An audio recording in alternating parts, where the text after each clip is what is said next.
안녕하세요.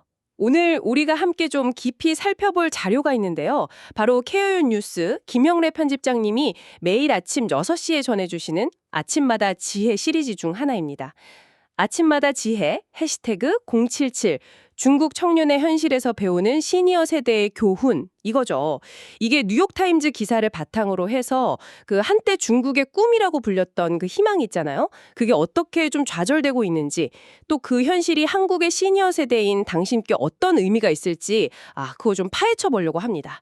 준비되셨나요? 자, 한번 자세히 들여다보죠. 네, 이 글의 어떤 핵심은요. 개인의 노력을 약간 무력화하게 만드는 그런 보이지 않는 구조적 장벽의 문제예요.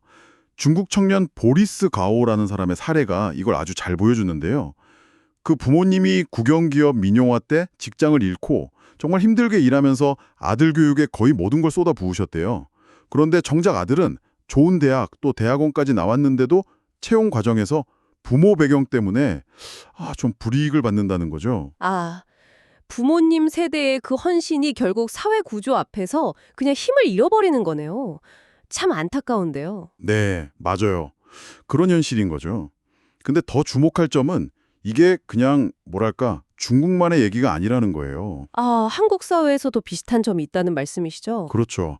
뭐 청년 실업률 증가하는 거나 아니면 연애, 결혼, 출산 많은 걸 포기하는 이른바 N포 세대 있잖아요. 그런 현상이 확산되는 거, 그리고 뭐 여전히 학벌이나 배경에 따른 기회 차별 같은 거. 이런 유사한 어떤 경고음이 계속 울리고 있다는 거죠, 한국에서도. 그렇군요. 개인의 노력만으로는 넘기 어려운 벽이 점점 더 높아지는 것 같고 어쩌면 사회 전체의 활력이 좀 떨어지고 있다. 이런 냉정한 진단이 필요하다는 걸 이 글이 좀 시사하는 것 같습니다. 듣고 보니까 노력은 절점이다, 가난은 내 잘못이다, 뭐 이런 좀 냉소적인 말들이 왜 중국 청년들 사이에서 나오는지 알 것 같아서 좀 씁쓸하네요. 열심히 공부해서 좋은 대학에 가도 결국엔 보이지 않는 벽에 부딪힌다. 그러면 자녀의 밝은 미래를 위해 정말 헌신해온 시니어 세대로서는 어떤 생각을 해야 할까요? 내가 자녀를 위해 했던 그 투자가 과연 옳은 방향이었을까? 뭐 이런 근본적인 질문까지 하게 될 것 같아요. 바로 그 지점입니다. 이 글이 시니어 세대에게 새로운 책임을 이야기하는 게 바로 거기인데요. 단순히 자녀에게 뭐 경제적으로 지원하거나 재산을 물려주는 걸 넘어서서요. 사회 전체의 공정성을 회복하기 위해서 좀 목소리를 내고 행동해야 한다. 이런 거죠. 그러니까 자녀 세대가 겪는 그 어려움을 그냥 네 탓이다, 이렇게 개인의 실패로 보지 말고 사회의 시스템의 문제로 인식을 좀 전환해야 한다, 이런 말씀이시군요. 네, 맞습니다. 그런 전환이 필요하다는 거죠.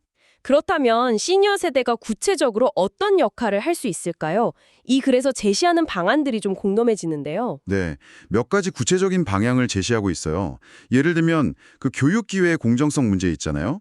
그걸 위한 제도 개선을 요구한다거나 아니면 계층 이동성을 높이는 정책이 이게 제대로 작동하는지 좀 감시하는 그런 시민의 역할을 하는 거죠. 감시자 역할도 있군요. 네, 또 은퇴 후에 쌓으신 경험이나 지혜 이런 걸 활용해서 뭐 청년 창업이라든지 지역사회 활동에 멘토링이나 기부 같은 형태로 참여할 수도 있고요. 그리고 무엇보다 중요한 건 자녀에게 그냥 무조건 성공해야 돼 이렇게 강요하기보다는 그들이 처한 현실적인 어려움을 좀 이해하고 지지해주는 태도, 이걸 강조합니다. 네, 현실을 이해하고 지지하는 태도요. 네, 핵심은 이거예요. 청년의 좌절이 그냥 그 세대만의 문제가 아니라는 거. 이건 다음 세대에게 어떤 사회를 물려줄 것인가 하는 시니어 세대의 어떤 유산 문제와 직결된다는 점이죠. 나보다 똑똑한 친구들도 다 실패하고 있다.